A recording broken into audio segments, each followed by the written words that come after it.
Gravando. Boa noite, professor Emanuel.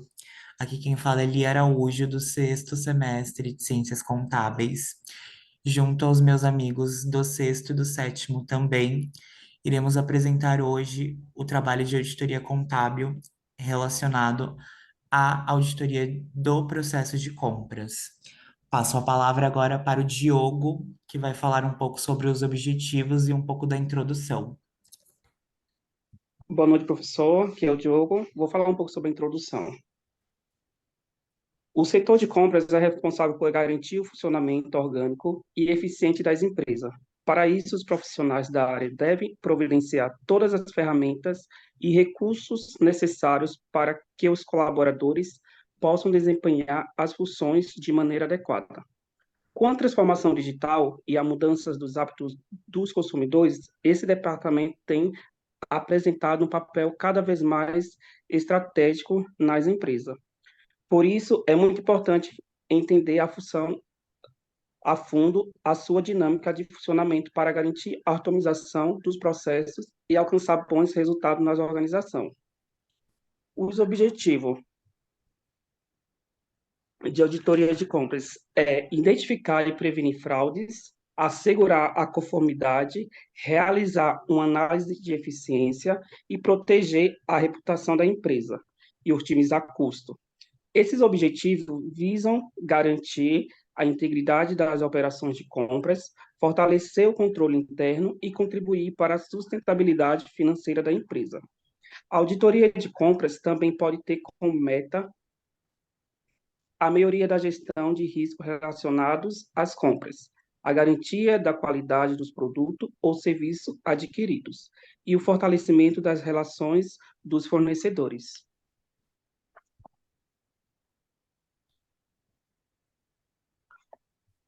Agora eu vou falar um pouco sobre os controles dos processos de compras. E as rotinas de compras são de máxima importância para as organizações, sejam elas indústrias, comércios, prestadores de serviços ou entidades sem fins lucrativos. Elas englobam o conjunto de tarefas que geram informações à contabilidade e ações de outros departamentos. Esta área necessita de diretrizes relacionadas a fornecedores em relação a produzir ou comprar, informações sobre desenvolvimento tecnológico, alternativas de distribuição, evoluções dos preços de bens e serviços e níveis dos estoques. Este departamento pode se referir à aquisição de matéria-prima, mercadorias, suprimentos, investimentos e serviços, e tem como principal tarefa comprar da melhor maneira possível. A área de compras normalmente se dá pela seguinte sequência de processos: requisição de compras, ordem de compra, recebimento físico, recebimento fiscal e estoque. O quadro um traz os possíveis riscos, as exposições relacionadas e controles que podem ser aplicáveis no processo de compras e representam os riscos mais importantes. Vide abaixo. O primeiro risco é influência dos fornecedores em relação aos agentes de compras por meio de propinas, comissões secretas ou outras formas de indução. A exposição, custo mais alto de bens a serem comprados em relação à qualidade dos bens e serviços, e um controle interno para mitigar esse risco é a seleção adequada e recompensa aos agentes de compras.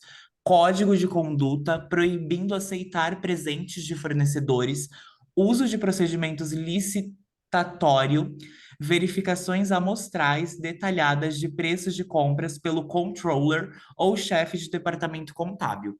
Um outro risco envolvendo o processo de compras é comprar quantidade excessiva. A exposição a esse risco são custos de estoques mais altos.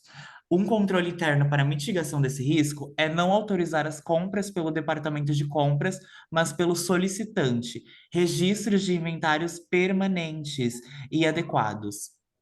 Um outro risco é a compra de bens a preços inflacionados. A exposição é o custo de compra muito alto. Um dos controles internos são uso de procedimentos licitatório, comparação de preços de compra com listas de preços antes de fazer a compra recompensa a agentes de compra com base nos resultados das compras. Compras de bens de qualidade inferior. A exposição a esse risco são clientes insatisfeitos ou atraso na produção, e os controles: comprar de fornecedores previamente selecionados e avaliação periódica de preços e qualidades dos fornecedores. Um outro risco seria comprar quantidade insuficiente. A exposição a esse risco: clientes insatisfeitos ou atraso na produção, e os controles para mitigação: avaliação periódica dos preços e qualidade dos fornecedores, registros de inventários permanentes e adequados. Um último exemplo de risco no processo de compras seria pagar por bens que não foram recebidos. A exposição ao risco seria a perda de dinheiro, e um dos controles internos para mitigação desse risco seria a conciliação das faturas com os bens recebidos pelo controller ou chefe do departamento contábil.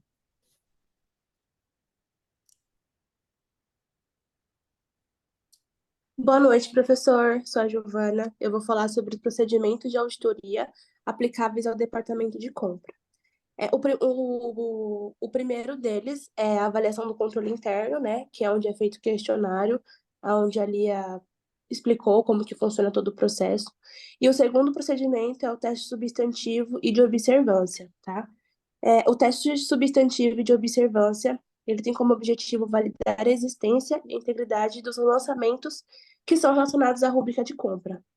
E para validar a existência dos saldos e a natureza né, dessas rúbricas, o auditor ele deve realizar primeiramente o teste substantivo de integridade, que ele visa validar a integridade do lançamento. Ou seja, ele verifica se realmente o lançamento realizado está classificado de forma corretamente, e também se está dentro do grupo de compras correto, né? E se também está dentro do período de auditoria, se os lançamentos realizados naquela rúbrica, de fato, referem-se ao período auditado, validando os saldos iniciais e as movimentações que ocorreram no ano corrente. Após a realização do teste de integridade, que é o primeiro que deve se fazer, o auditor ele deve obter uma composição de compras, que é fornecida pelo cliente, realizar o confronto contábil, né, que é a conciliação, e verificar quais são os saldos de exceção da base, ou seja, quais são os saldos inverso do lançamento de compra. Né? Porque caso o saldo seja de exceção seja material, ele deve ter um entendimento com o cliente do porquê existiu um saldo material e um saldo de exceção material na composição de compras. E após isso, né, depois que é feita a conciliação, feito o confronto com o saldo contábil, é realizado um teste substantivo, que é um voucher, que ele visa verificar se o processo de compras mencionado na avaliação do controle interno, que é o questionário, de fato está sendo realizado. No momento da validação do teste substantivo, que é o voucher, é realizada uma amostragem com base na composição que foi disponibilizada pelo cliente. E aí, para validar as seleções, os itens selecionados na nossa amostragem, é solicitado a cotação, juntamente com a aprovação de compras, demonstrando todo o processo. Então, desde o processo que você incluiu um pedido de compra no sistema até a sua aprovação, o pedido de compras aprovado juntamente com o aceite do fornecedor, ou seja, o fornecedor tem que estar de acordo com aquela compra que vai ser realizada, e a nota fiscal, o invoice, o recibo, que é o que de fato efetiva a compra de algum produto ou material. E aí, nesse momento, quando a gente olha a nota fiscal, a gente tem que validar a natureza da nota fiscal e a data do serviço prestado. Ou seja, de fato, a nota fiscal, o recibo, a invoice, ela deve-se sim ter uma natureza de algo de compras e deve-se sim ser de competência do mês do ano auditado. E para fim, a gente solicita também o comprovante bancário, que nada mais que demonstra efetivamente que a compra foi efetivada, né? Sobre o papel de trabalho que o auditor deve fazer, ao realizar o teste substantivo, o auditor ele deve preencher o seu papel com o nome, objetivo, procedimentos e conclusão, observando os seguintes aspectos: a natureza da linha do item selecionado, a documentação suporte, a data do lançamento. Caso exista alguma diferença entre os itens selecionados e a documentação suporte disponibilizada, o auditor ele deve imediatamente obter o entendimento com o cliente, né, a fim de mitigar os possíveis riscos e erros de fraude que talvez possam ocorrer. Caso a diferença que foi encontrada não consiga ser compreendida, deve-se levantar um ponto de controle demonstrando as sugestões do auditor e os possíveis agravamentos que possam ocorrer caso aquele erro não seja corrigido. Após a realização do papel de trabalho do auditor, um membro mais sênior da equipe, né, de auditoria, ele deve realizar a revisão do papel, a fim de verificar se realmente as documentações que foram disponibilizadas, elas foram corroboradas corretamente e se os testes realizados para a auditoria de compras foi concedido e foi concluído conforme os objetivos e os procedimentos que são mencionados no escopo do trabalho.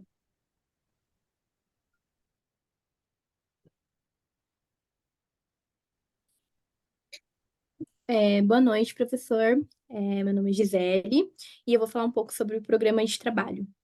Bom, esse processo, né, em especial, carrega algumas particularidades e algumas dicas são bastante úteis. É preciso dividir as aquisições em dois grupos distintos, entre bens e serviço, porque as naturezas das aquisições são bem distintas e tangibilidade de comprovações de evento, como medição, entrega, etc. É bem diversificada. Monta uma amostra para testes das aquisições do último ano, avaliando-se em 12 meses, que são suficientes para cobrir cerca de 80% em valor. Lembrando que não podemos cobrir 100% e nem devemos. Temos que assegurar que cobriremos ao menos os casos mais relevantes. Em sua amostra, deverão cair os itens estratégicos, aqueles que são sobre olhares de alta administração. Itens críticos, aqueles que têm bem difícil fornecimento, itens importados, com lead time de entrega alta e risco de desabastecimento. E os itens mais caros, né, de maior desembolso financeiro, separa aquisições de bens e serviços para realizações de diferentes testes. Bom, o primeiro seria na aquisições de bens. Então, ele é possível assegurar a entrega do produto, o objeto da aquisição, por exemplo, uma máquina, um equipamento comprado, só basta certificar ali que o ativo no caso, ele está na empresa, e se foi ativado, e capitalizado como um ativo fixo. E, se possível, visitar ali o equipamento para dar materialidade e ampliar o seu conhecimento ali sobre a aquisição. E o segundo, entretanto, né, quando testar as aquisições de serviço, algumas vezes não conseguem enxergar o intragável, pois objeto de contração pode ser uma palestra, um treinamento, um evento, uma consultoria e outros mais, atendendo a um grupo específico de empresa, por exemplo, determinado espaço curto de tempo, e com baixo índice de informalização. Especialmente nesse tipo de auditoria, é importante focar no controle de medições de evento, de prestação de serviço, buscando encontrar evidências de comprovações de prestações de serviço que inclua na sua amostra de forma digerida a itens como consultoria, assessorias, treinamentos, trabalhos relacionados e gestões e etc. Como comprovar o evento? Claramente, qualquer um desses serviços, né, prestados ali precisa deixar um rastro de fornecimento. Alguns intragável, pelo qual se pagou o valor financeiro. Se foi uma consultoria ou uma assessoria, deve ter gerado o seguinte estragável, como cronograma, agenda de reuniões, relatórios de análise, dentre outros. E se foi contratado um treinamento ou evento, ele deve ser registrado. Também tem agenda de palestra, lista de presenças, book de fotos, entre outros. Auditar compras é realmente sensível e é preciso entender bem o cenário e como reportar os findings. E, basicamente, ali sobre a governança, tá? Avaliar a aderência a leis e regulamentos que regulam o processo de aquisições, como importação, principalmente, e observar os normativos vigentes, como políticas de cumprimentos e procedimentos internos, em especial regras de bid, cotação, licitação e entre outros. Analisar o código de conduta da companhia, itens relacionados às contrações, e verificar a realização de treinamentos mandatórios. O time de compras, em geral, é considerado como risked staffed, por lidar com entidades externas e negociar valores financeiros, assim sendo os treinamentos de compliance, que são extremamente importantes nesses processos, em especial aqueles exigidos pela lei de anticorrupção brasileira. E, enfim, incluir ali no programa de trabalhos planos de mitigação de matriz de risco, como controles de chaves de processos, controles de software, tudo que for relacionado a contrações, verificar se está implementado ali e rodeando também, e atentar para aprovações de compras também de acordo com as autoridades e delegações distinguidas pela companhia, e também avaliar a assinatura de contrato com o fornecedor e outras vigentes ali. E o mais importante também, atentar ali para aprovações de compras de acordo com as autoridades e delegações designadas pela companhia e avaliar a assinatura de contrato com o fornecedor e procurações vigentes ali da companhia.